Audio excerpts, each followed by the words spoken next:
I'm a left-leaning independent, but I'm still an independent at that. I wouldn't have a problem voting for a Republican that I thought was sane or not making an hysterical mess of everything. And I think the most important thing that Newt Gingrich said in all this was two things I haven't heard Republicans say in so long. Is he said, let's be calm and factual. Yeah.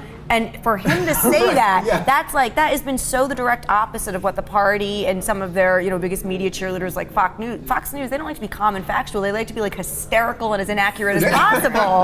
That was the original call. Hysterical and inaccurate. It was exactly, that was at Fox News. Hysterical and inaccurate. A new study by Ann Summers suggests that women watch a ton of porn. It creates really unrealistic expectations. Like, to live up to, do looking the way a certain performer does, or doing what they do. Noises like they do. Oh God! The whole time it feels so good.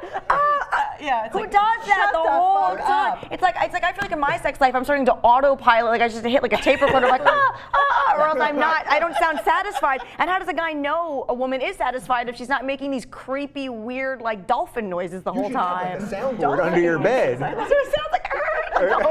Come on. So I covered the LNC. I covered the Libertarian National Convention, and there were more very open transvestites, transsexuals, people, with extreme, different social things that they were into there at the LNC because they wanted to be part of it and they were excited about last year's candidate was Governor Gary Johnson from New Mexico. I've interviewed him. He's extremely socially liberal but extremely fiscally conservative, which I think is weirdly in line again with what the Tea Party wants. And the Tea Party is just this weird super right faction of kooks. So when they forget that leaving you alone is really what they want, that means your bedroom too, not just your finances, not just your health care, not whatever they think they want, not touched by the government. That means the government leaves nothing alone. No marriage amendments blocking marriage. That means people can do what they want. Right. I want to start with talking about Obama here. He's made it clear he has smoked weed and does not have a problem with smoking weed, and yet for some reason still is ordering the feds to raid medicinal marijuana dispensaries here in California. Do you think it's possible that he's so worried about his legacy now that he doesn't want to be known as the president that was like, sure, have weed and be so liberal? The weed-loving, gay-loving. That's what I'm saying. And I just don't know if he wants to be that guy who everyone goes was the most liberal president in history because he wants to seem maybe a little bit more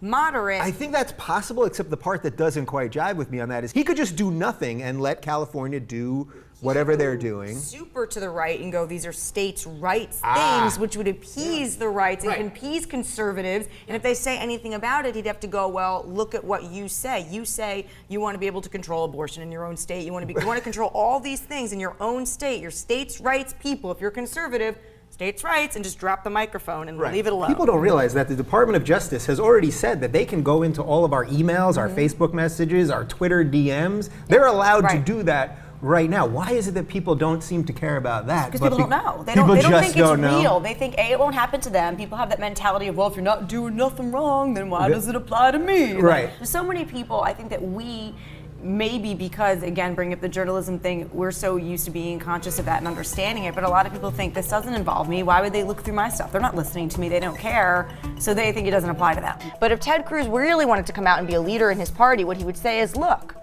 this person's values are in line with mine. He is gay. He, smokes marijuana. Yes. But his values are in line with mine, that he wants less government, that he wants less people up in our business or whatever, the Tea Party's obsessed with, and actually turn the party around and say we can have people that don't look like us, sound like us, and have the same social values on our side. I don't know if it's necessarily a disorder, more as just a natural phenomenon that happens when people are extremely tied to their devices. I certainly feel it. I certainly will get that, like, Facebook or it didn't happen type thing, which is insanity. Like, tripping out right now that I'm not tweeting. That you're not. Thank you for not Instagramming this. This isn't happening as is. I am so sick and tired of people talking about voting for the lesser of two evils. Yeah. If that is the best we can do in this country right now, we have to do better. But in 1 second, it could be everywhere. I didn't get bones there.